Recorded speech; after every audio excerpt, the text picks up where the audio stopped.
ada pilihan pertama, puasa 3 hari berturut-turut, atau sodakoh 1 farok untuk 6 orang miskin, atau menyembelih hewan sak mampunya minimal 1 ekor kambing. Nah, dari urutan ini bisa kita ambil pelajaran, berarti pilihan atau alternatif fidyah pertama puasa 3 hari berturut-turut. Kalau tidak milih itu, boleh memilih sedekah makanan 1 farok untuk 6 orang miskin. Kalau tidak memilih itu, boleh menyerahkan 1 ekor kambing. Ini menjadi pelajaran bagi kita semuanya, karena kadang hal-hal seperti itu terjadi di luar dugaan dan di luar keinginan seseorang. Pinginnya kita umpama melaksanakan ihram haji maupun umroh, pinginnya ya mulai start di mikot sampai selesai nggak ada halangan, atau bahkan mungkin mulai berangkat dari rumah melaksanakan umroh, melaksanakan haji sampai pulang lagi juga nggak ada halangan. Pengennya seperti itu. Namun kadang di luar dugaan, di luar keinginan bisa saja terjadi. Mudah-mudahan Allah memberikan manfaat dan barokah. Kita lanjutkan. Qala berkata sopo Abu Kamilin, Abu Kamil, rupane Fudailu bin Husain al-Basri. Abu Kamil itu nama panggilannya, nama aslinya Fudail bin Husain al-Basri. Haddasana bercerita padaku Abu Kamil sopo Abu Ma'syar.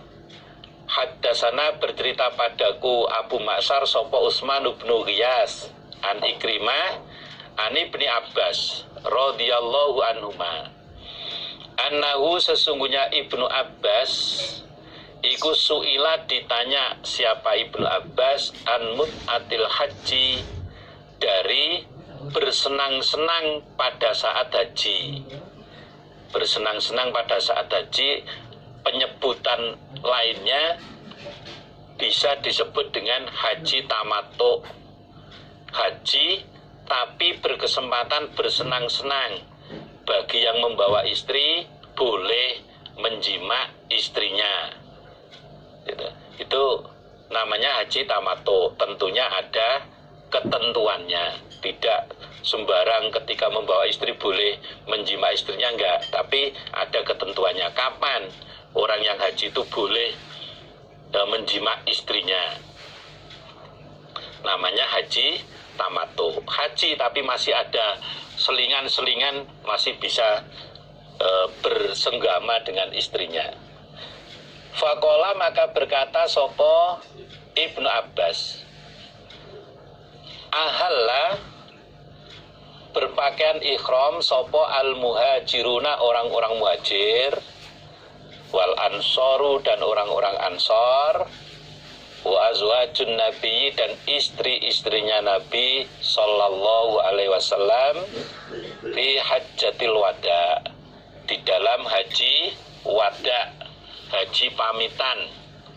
Haji pamitan, hajinya Nabi yang terakhir kali, yaitu terjadi pada tahun 10 Hijriah.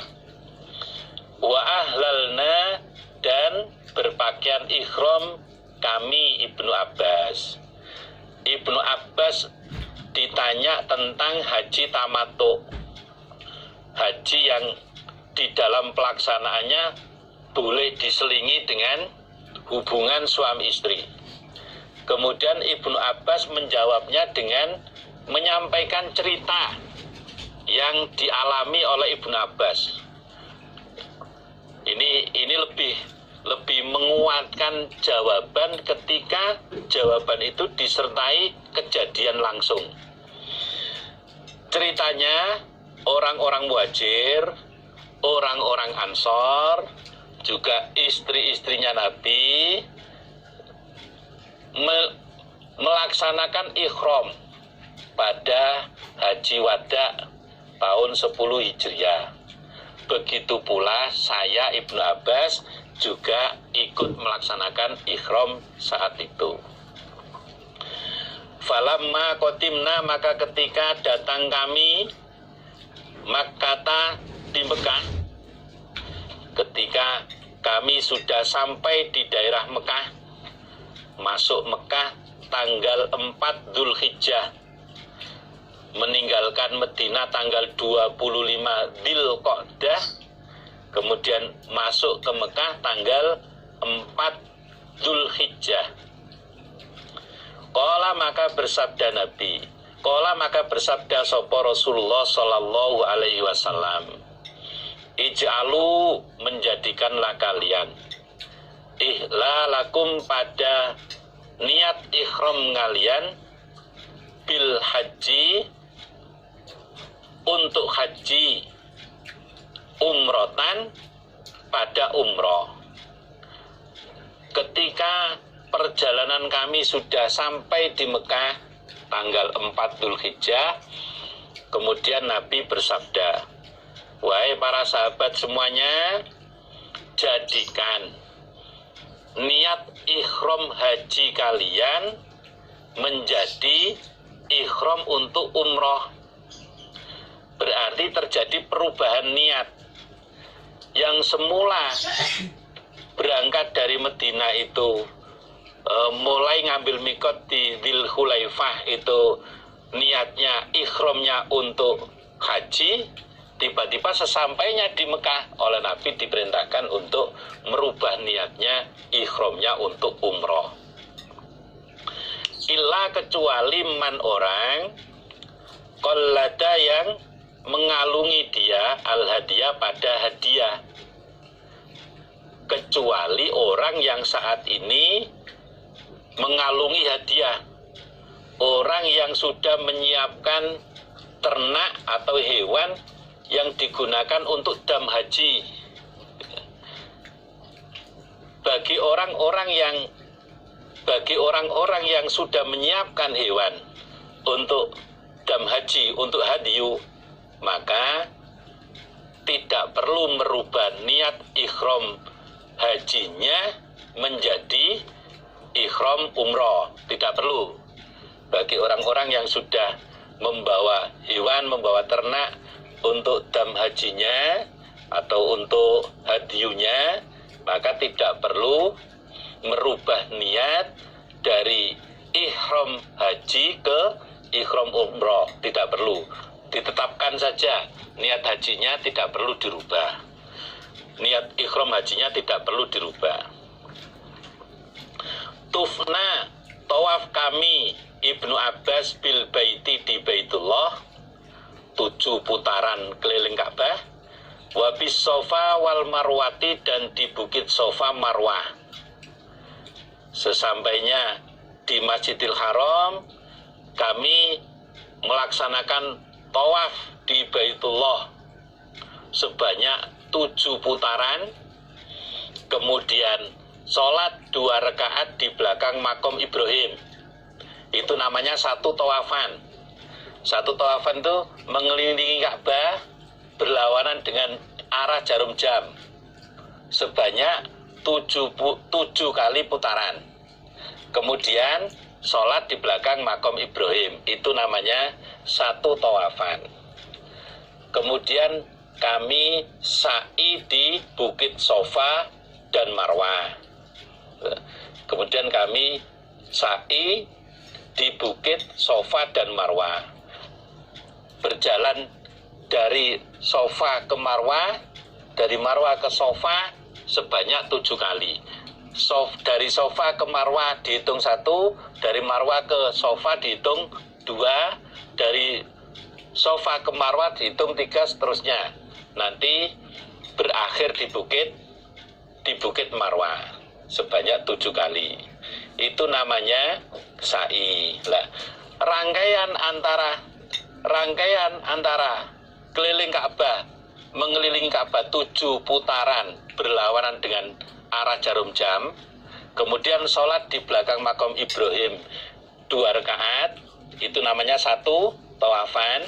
Ketika dilanjutkan dengan sa'i di Safa dan Marwah sebanyak 7 kali, itu namanya 1 umrohan. Gitu. Ini supaya betul-betul bisa difahami. Kalau 1 tawafan itu 7 putaran Ka'bah, gitu. 7 putaran Ka'bah berlawanan dengan arah jarum jam, kemudian sholat di belakang makam Ibrahim, itu namanya 1 tawafan. Ketika dilanjutkan dengan sa'i Safa Marwah sebanyak 7 kali, berarti itu namanya satu umrohan. Berarti namanya 1 umrohan. Titik. Wa'ataina dan mendatangi kami an-nisa'a pada beberapa istri. Walabisna dan memakai kami asyaba pada beberapa pakaian. Selesai sa'i Safa Marwah 7 kali tadi, kemudian bagi yang membawa istri boleh berkumpul dengan istrinya, boleh bersenggama dengan istrinya, boleh memakai baju biasa, pakaian berjahit. Pakaian berjahit. Berarti selesai di Bukit Marwah, berarti namanya sudah lukar. Berarti sudah lukar dari umrohnya. Ini saya sampaikan pelan-pelan supaya bisa difahami. Bagi orang laki-laki, ketika melaksanakan ikhram itu ada pakaian khusus ya, pakaian khusus untuk orang laki-laki yang sedang ikhram. 1 helai kain ya, dipakai untuk bawah, dililitkan bagian bawah, kemudian 1 potong kain berikutnya disampirkan di pundaknya. Untuk para wanita, pakaian ikhramnya sebagaimana pakaian biasa, tidak ada pakaian khusus ikhram wanita, tidak ada. Nah, bagi orang laki-laki yang sudah lukar, selesai sa'i Safa Marwah, lukar, gitu, boleh ganti pakaian biasa, seperti pakaian yang saya pakai seperti ini boleh, atau pakai pakaian yang lain boleh. Yang membawa istri boleh hubungan suami istri. Waqala dan bersabda Nabi, man barang siapa qallada yang mengalungi dia al-hadya pada hadyu, pada hadiah, fa innahu maka sesungguhnya dia la yahillu tidak boleh lukar dia. La yahillu tidak boleh lukar dia. Lahu karena hadiah. Lahu karena hadiah. Hatta ya belugho sehingga sampai opo al-hadyu hadiah mahillahu pada tempat menyembelihnya hadiah. Nabi melanjutkan sabdanya, barang siapa yang saat ini sudah menyiapkan hewan untuk hadiah, untuk dam, maka selesai sa'i Safa Marwah tidak boleh lukar, tidak boleh ganti pakaian berjahit, tidak boleh kumpul istrinya, sampai hadiah, sampai ternak yang dibawa itu nanti sampai di tempat penyembelihan. Tidak boleh lukar sampai hewan yang dibawa, ternak yang dibawa ini sampai di tempat penyembelihan, yaitu nanti sampai tanggal 10 Dzulhijjah. Berarti umpama melepas pakaian ikhram boleh, misalkan mandi lepas pakaian ikhram boleh, tapi nggak boleh ganti pakaian yang lain. Nggak boleh ganti pakaian berjahit walaupun sebentar, nggak boleh. Pakai celana walaupun sebentar nggak boleh. Kalau pakai pakaian biasa berarti dia lukar, berarti nanti kena fidyah. Nanti kena fidyah seperti yang dialami oleh Ka'ab tadi, hanya penyebabnya yang berbeda. Maka ini betul-betul harus diperhatikan sehingga tidak terjadi kesalahan-kesalahan dalam pelaksanaan ibadah haji.